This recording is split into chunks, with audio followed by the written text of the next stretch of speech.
Good morning.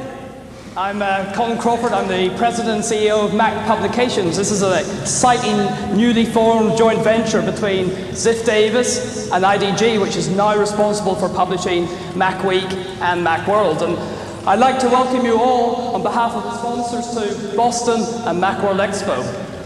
You know, more than any other computer company, Apple continues to attract a great deal of media attention, and today is no exception.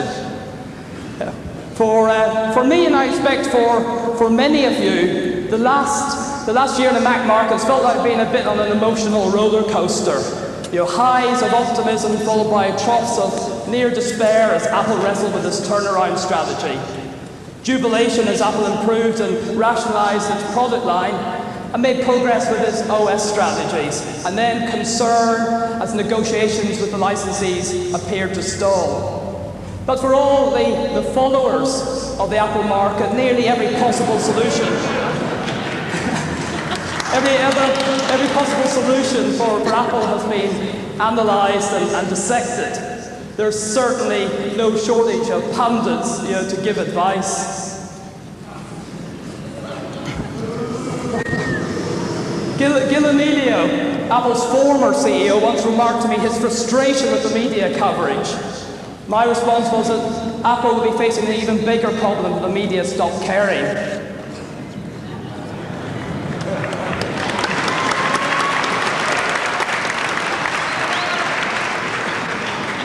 Despite all the issues and problems of the past couple of years, the passion and loyalty remain. People want the Apple Macintosh market to be successful and return to a state of sustained profitability and growth. Today, I'm going to spare you my solutions for Apple, though having been in this market for over a decade, I've certainly some strong views. It's much more important that we all hear a vision for the Macintosh platform from Apple and other senior executives in the industry. What are future plans for hardware and software? What will persuade independent software and hardware vendors that the Apple market represents a solid business opportunity?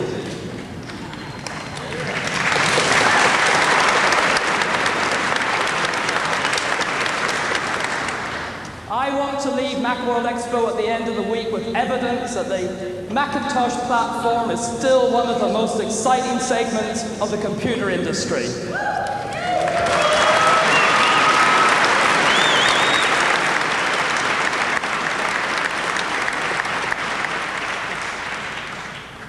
I want my belief reinforced that the Macintosh platform is not just relevant in today's marketplace, but the leading edge of technology. And to start us off in the right direction is an individual who really needs little introduction.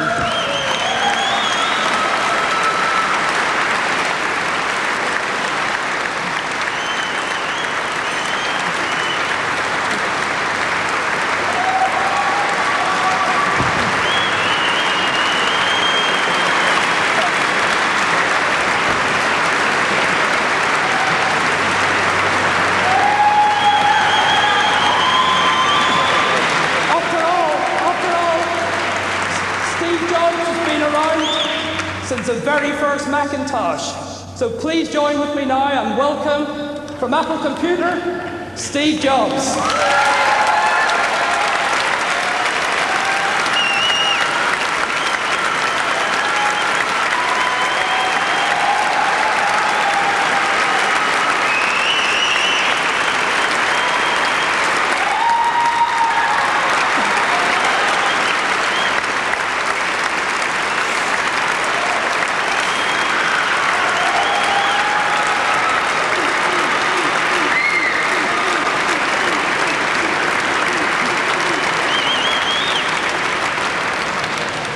Thank you very much for that warm welcome. Now I guess I'm going to have to give a speech.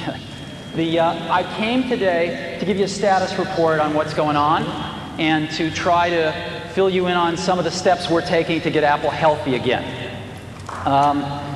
As you know, I'm the chairman and CEO of a company called Pixar, and thank you. And I, like a lot of other people, are pulling together to help Apple get healthy again, and I am extraordinarily confident that that is going to happen.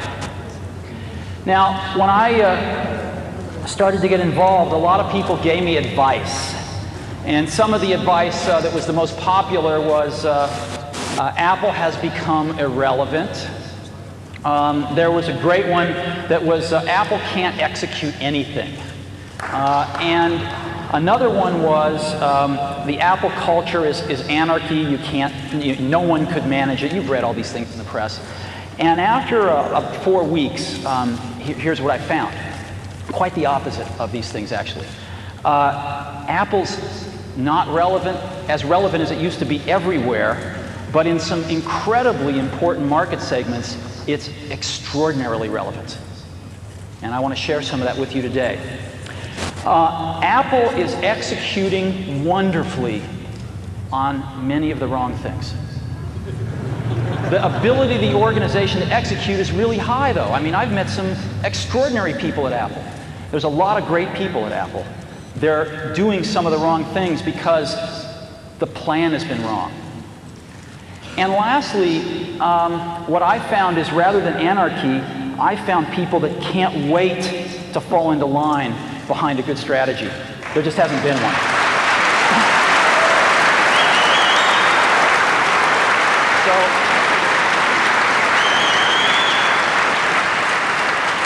What I see is the makings of a very healthy company with some extraordinarily talented people who are still just as passionate and committed to the dream of computing as they ever were, that need to come together and get a great plan and then start to execute it, and that's exactly what's been happening over the last 4 weeks.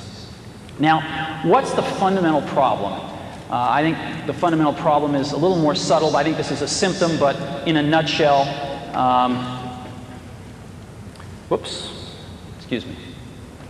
In a nutshell, that's it. Right? Apple's sales in 1995 were 11.1 billion. In 96 they were 9.5 billion, and in this year they'll be, 7 billion plus or minus a little bit. That's the problem, or the symptom, depending on how you look at it. And that needs to be stabilized and turned around, and people are working very hard to do that.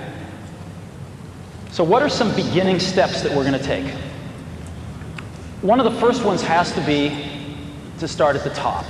Apple's done a lot of change at the bottom, and I think this change needs to start at the top with the board of directors. Focus on relevance. Apple needs to find where it is still incredibly relevant and focus on those areas. It needs to figure out what its core assets are and invest more in them. Apple has neglected its core assets for a while.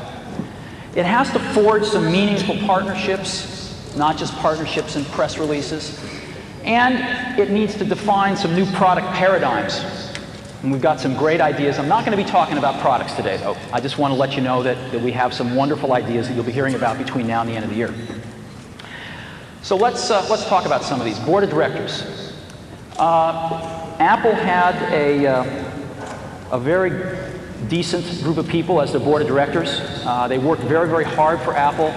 But I think with Apple in the situation it finds itself, it was time for a change. And the directors agreed with that. We have put together a new board of directors that I would like to announce to you today. There are 2 members of the prior board that we are extremely pleased are going to stay on the new board. The first of those is Ed Woolard. Ed is the chairman and former CEO of DuPont. I've gotten to know Ed over the last several weeks, and I think he's terrific and has provided a tremendous amount of leadership during this very critical time for Apple. Next is Gareth Chang. Gareth is the president of Hughes International. Again, he's been on the Apple board for a short while, and Gareth brings a tremendous international experience to Apple, in particular in Asia, which is a very important market and a high-growth market for Apple. And then we're going to add 4 new board members. The rest of the prior board has resigned, and we're going to add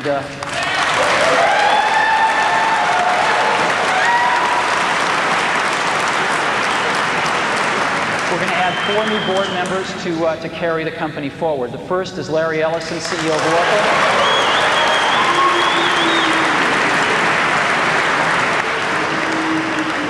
I hope that wasn't a boo I'm hearing. Larry started Oracle in his garage about a year after we started Apple. It's grown to be the second largest software company in the world. We would like to do a lot more in terms of software, and we thought having some software industry expertise would be a good idea on the board. Second board member, Jerry York, former CFO of IBM and Chrysler.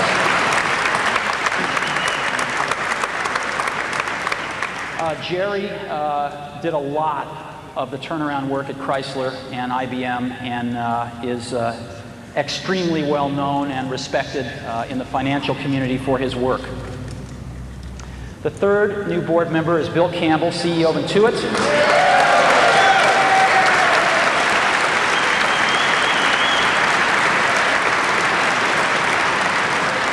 Bill, in addition to being CEO of Intuit, was formerly the Vice President of Sales and Marketing for Apple during some of its heyday, and also ran Claris, and is very familiar with some of the successes and some of the failures that Apple has had, and I think it'll be an extremely good board member. And lastly, I am joining the board as well.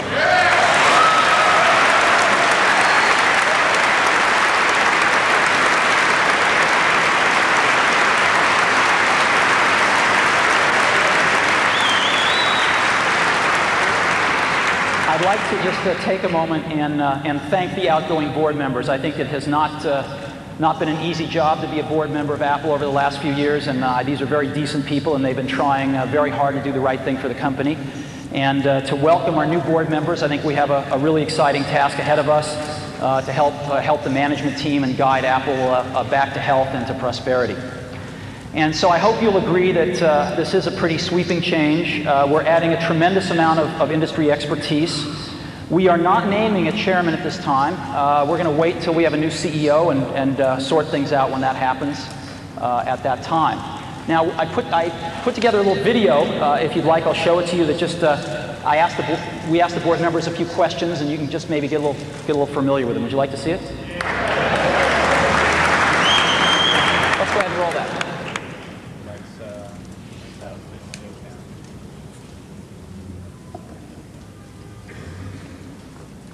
The old board has been associated with the past, and the past has been failure. A new board brings hope. The new group of people on the Apple board are all computer insiders. We've all been in the computer industry. Everyone knows that the computer industry changes at the speed of light. Now we have people who clearly can help us articulate and understand where the niches are, where Apple can compete and successfully win. So a lot of times we try to focus on ourselves, re-engineer ourselves internally, and we forgot sometimes who pays the bills. It's the customer out there pays the bills. You know, one of the things that bothered me years ago was when they raised prices. I thought that was it made me think that Apple didn't understand the outside world. I think Apple needs to worry less about competing with Microsoft and worry more about doing things that are different. That's back to innovation. It's back to creativity. It's back to vision. No one's really going to believe Apple can be successful until we get the revenues and the costs back in line, and that means we got to start growing the revenues again. Companies have to look at everything they're doing and determine, you know, what are core competencies, what are the core parts of the business. In a sense, Apple is trying to do too many different things. We need to focus on a handful of things and do them really, really well. Well, I was on the Citicorp board in 1991. The price of the stock was $9 a share, and there was many negative articles being written about Citicorp was going bankrupt. The price today is $130. Mainly because we did the fundamental things that were necessary to focus on the customer and focus on having a highly successful business. At Chrysler, we had to take nearly $4 billion out of the cost structure to get Chrysler fully competitive, particularly with the Japanese. I've seen this at DuPont, I've seen it at IBM, I've seen it at Citicorp. The success starts to generate additional success Well, the confidence has to start with a clear vision. What are we trying to accomplish? What are we trying to do? You take that vision down to a strategy. People have to look at it and say, yes, they can do that. When a company lacks the energy, you can't do anything to the company. So I think with Steve and the new board members, first thing we need to do is inject tremendous amount of new energy, new thoughts. Apple has very strong positions in two market segments. First, education, and secondly, creative content. What other computer system has 20 to 25 million loyal, enthusiastic, committed users? Just building on that base, recapturing their dedication and strength because we're bringing out great products. Whenever you have a strong position in a market segment, you can capitalize on that. You know, Apple's the only lifestyle brand in the computer industry. It's the only company that people feel passionate about. You know, my company, Oracle, it's a huge company. IBM's a huge company. Microsoft's a huge company. But no one has incredible emotions associated with our companies. Only Apple is really a lifestyle brand. And companies can spend billions of dollars to build a brand. Apple does not have to do that. It's already been done. The important thing is to build products that are wonderful and, or as Steve would say, insanely great. And it's time to start building insanely great products. The biggest thing you can do is go out and buy a Mac. Do I use a Mac? Absolutely, I use a Mac. I have 3 of them in my home. I've been using a Mac since 1984, and I'm not about to stop. I probably own every single machine that Apple had ever produced, and I can tell you, no one can change me in terms of personally what machine I will use. It's gotta be a Mac.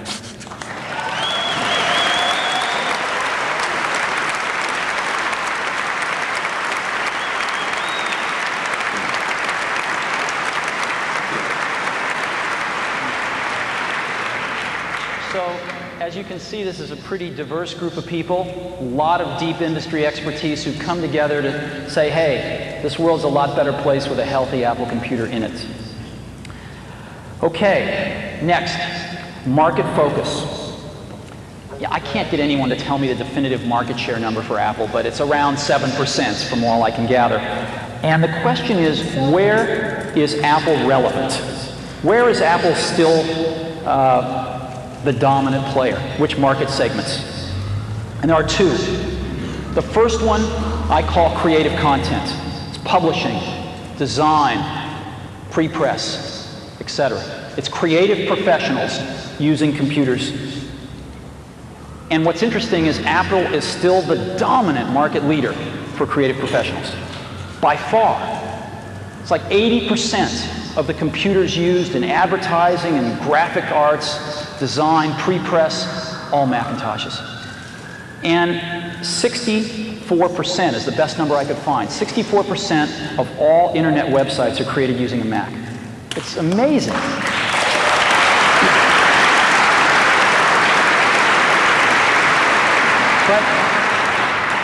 But we haven't been doing a good enough job here. As an example, there is something like 10 to 15% of Mac sales which can be traced directly back to people using Adobe Photoshop as their power app, right? When was the last time you saw Adobe and Apple co-marketing Photoshop? You know, when was the last time we went to Adobe and said, how do we make a computer that will run Photoshop faster? These things haven't been as cohesive as they should have been, and I think we're going to start proactively focusing much more on how we do these things.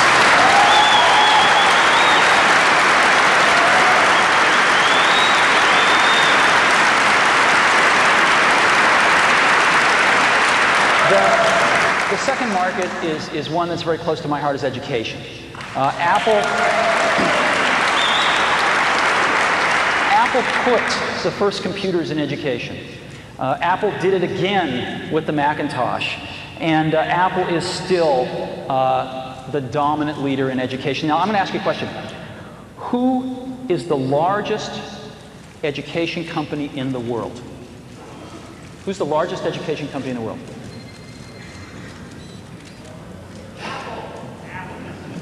Yeah, the answer is Apple. Apple is the single largest education supplier in the world. Okay, supplier to education in the world. Single largest education company in the world. Now, I've asked 100 people at Apple this, and only 2 have thought of Apple. It's incredible the position Apple still has in education. 60% of all computers in education are Apple's. 64% of computers teachers use are Apple's. It's a $2 to $2.5 billion business for Apple every year. What an incredible foundation to build off of. What an incredible legacy to build off of. And so you're going to see Apple proactively focusing much more on these two markets where it is very relevant, and both of these markets are growing over at 20% a year. Now, Apple's share is shrinking in these markets slowly, but I think you're going to see that stabilize and turn around, and you're going to see Apple grow with these markets because it's going to do a much better job of focusing where its relevance is and where its legacies lie.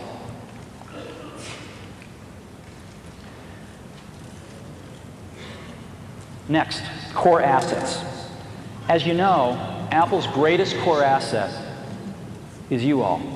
It's the group of 20 to 25 million active users that believe that Apple products and Macintosh is still the best in the world.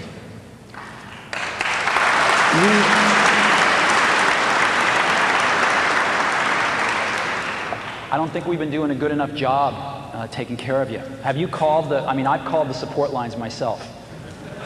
I've gotten very acquainted with the hold signal. And so I think we're going to see some changes there soon. And I apologize for anything in the past.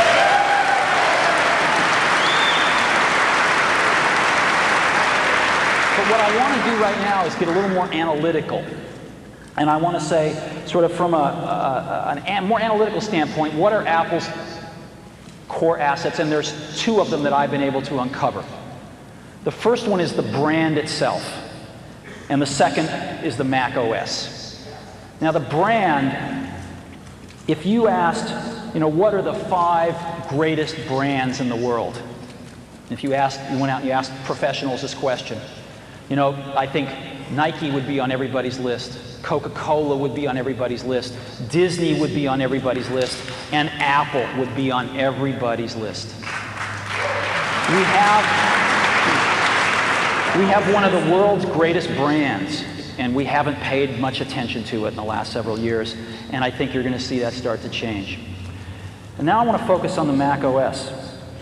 The Mac OS is an incredibly core asset to Apple, and we've been walking all over it. Most people think that we're about to abandon the Mac OS. Most people think that, Macintosh OS 8, which we just released, was codenamed Tempo, as you know, right? So we just released Tempo. Most people think our next release next year, which is codenamed Allegro, will come out, but then our next release will be Requiem. And it's crazy. It's absolutely crazy. The Mac OS is still the best thing in the world. It is still the best thing in the world. There are over 20 million active users. The number's a little closer to 25 million. There are thousands of developers, and there's $1.5 billion software industry built around this thing. This is one of the core assets of the company. And we are going to invest a lot more in it because we think it is an incredible asset and it has yet to really be fully exploited. Apple is about the Mac OS. We're going to be doing other things because we're creative people. But at the core, Apple is about the Mac OS. And all of the fears that I've heard of people that we're abandoning it are absolutely not true. Our latest release, Mac OS 8, I've got some really good news for you. We released this thing 2 weeks ago, and we have already sold 1.2 million copies.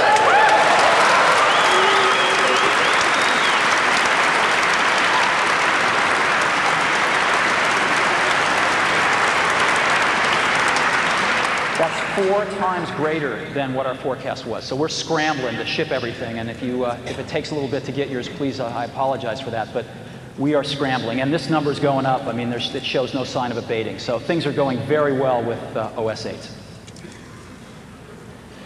Now, I'd like to talk about meaningful partners. Apple lives in an ecosystem, and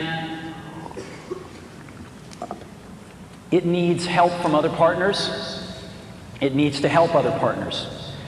And relationships that are destructive don't help anybody in this industry as it is today.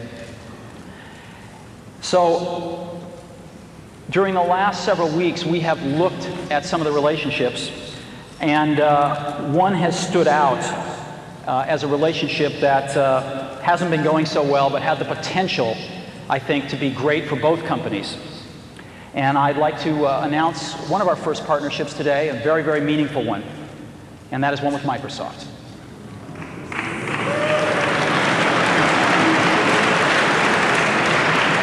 I'd like to take you through this.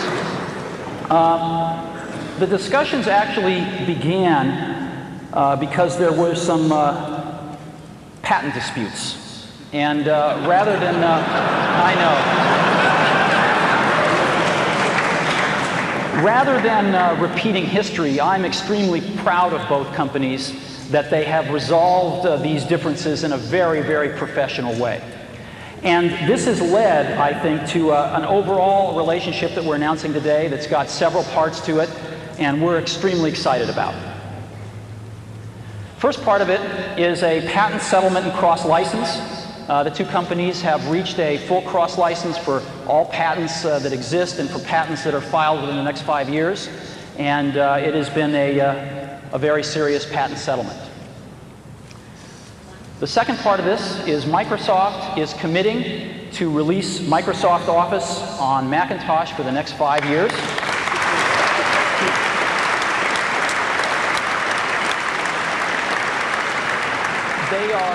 They are going to release the same number of major releases as they release on Windows during that time.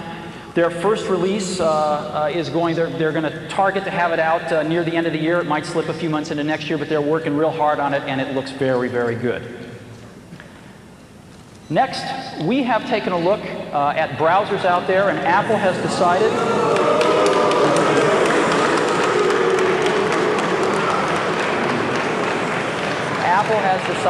to make Internet Explorer its default browser on the Macintosh. Since we believe in choice,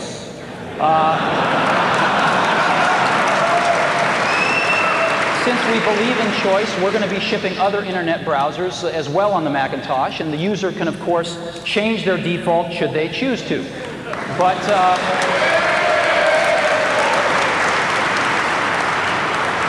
we believe that Internet Explorer is a really good browser, and we think it's going to make a fine default browser. Java. We are going to be collaborating with Microsoft on Java to ensure that we can get the best from each other and ensure that there's compatibility between our virtual machines. And we think that that will serve everybody's interests. And lastly, Microsoft is making an investment in Apple. Microsoft is buying $150 million worth of Apple stock at market price. It is non-voting shares, and they've agreed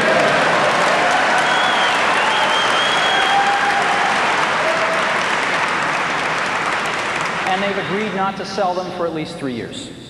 So what this means is that Microsoft is going to be part of the game with us as we restore this company back to health, have a vested interest in that stock price going up.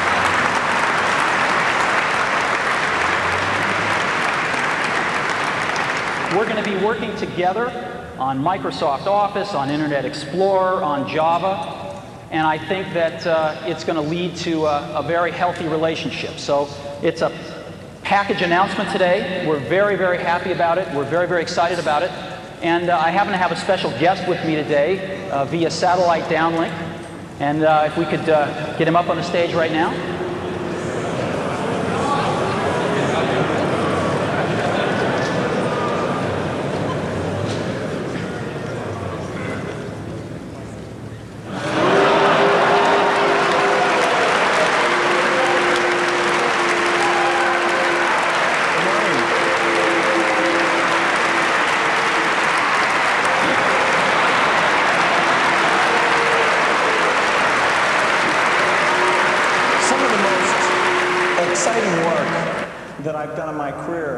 Has been the work that I've done with Steve on the Macintosh, whether it's the first introduction or doing products like Mac Excel. These have been major milestones. And it's very exciting to renew our commitment to the Macintosh. We have over 8 million customers using Microsoft software on the Macintosh. We make it very easy for people to use Macintosh to take their documents and work with all kinds of machines. We're very excited about the new release we're building. This is called Mac Office 98. We do expect to get it out by the end of this year.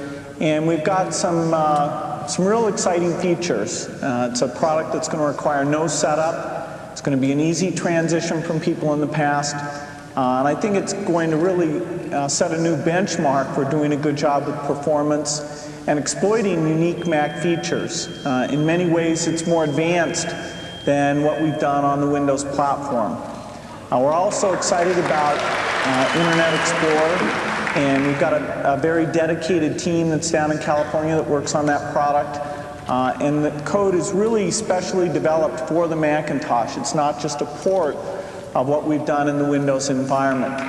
And so we're pleased to be supporting Apple. We think Apple makes a huge contribution to the computer industry. We think it's going to be a lot of fun helping out, and we look forward to the feedback from all of you as we move forward doing more Macintosh software. Thanks.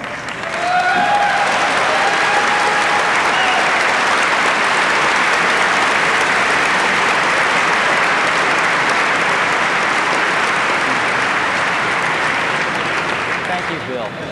You know, where we are right now is we're shepherding some of the greatest assets in the computer industry. And if we want to move forward and see Apple healthy and prospering again, we have to let go of a few things here.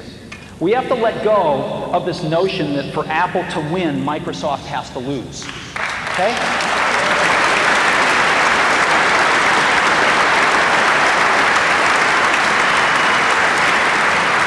We have to embrace a notion that for Apple to win, Apple has to do a really good job.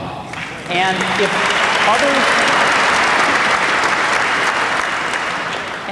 others are going to help us, that's great. Because we need all the help we can get. And if we screw up and we don't do a good job, it's not somebody else's fault, it's our fault. So I think that's a very important perspective.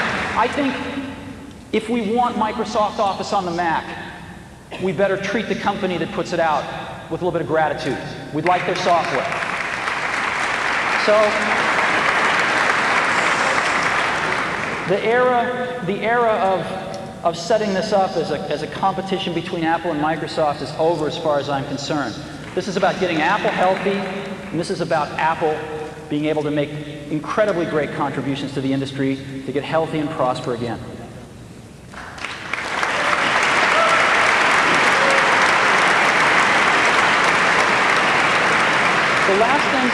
The last perspective I'd like to leave with you on this is, you know, sometimes points of view can really make you look at things differently. When you hear a new point of view, like for me, when I was looking at the statistics, and it hit me that Apple is the largest education company in the world. That was like a bolt of lightning. That's huge. What an incredible base to build off of.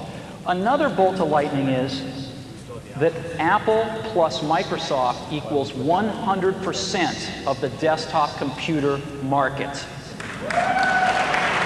And so, whatever Apple and Microsoft agree to do, it's a standard. And I think that you'll be seeing us work with Microsoft more because they're the only other player in the desktop industry. And I think you'll be seeing Microsoft want to work with Apple more because Apple is the only other player in the desktop industry. So I hope we have even more cooperation in the future because the industry wants it. Lastly, I want to just talk a little about Apple and the brand and what it means, I think, to a lot of us. You know, I think you always had to be a little different to buy an Apple computer. When we shipped the Apple II, you had to think different about computers. I mean, computers were these things you saw in movies. They occupied giant rooms. They weren't these things you had on your desktop. You had to think differently because there wasn't any software at the beginning. You had to think differently when a first computer arrived at a school where there had never been one before, and it was an Apple II.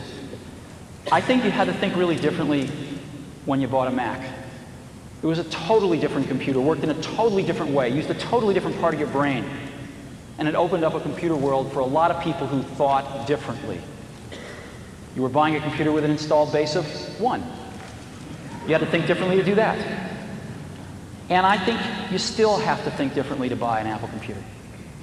And I think the people that do buy them do think differently, and they are the creative spirits in this world. They are the people that are not just out to get a job done, they're out to change the world. And they're out to change the world using whatever great tools they can get. And we make tools for those kinds of people. So hopefully, what you've seen here today are some beginning steps that give you some confidence that we too are going to think differently and serve the people that have been buying our products since the beginning. Because a lot of times people think they're crazy, but in that craziness we see genius, and those are the people we're making tools for. Thank you very much.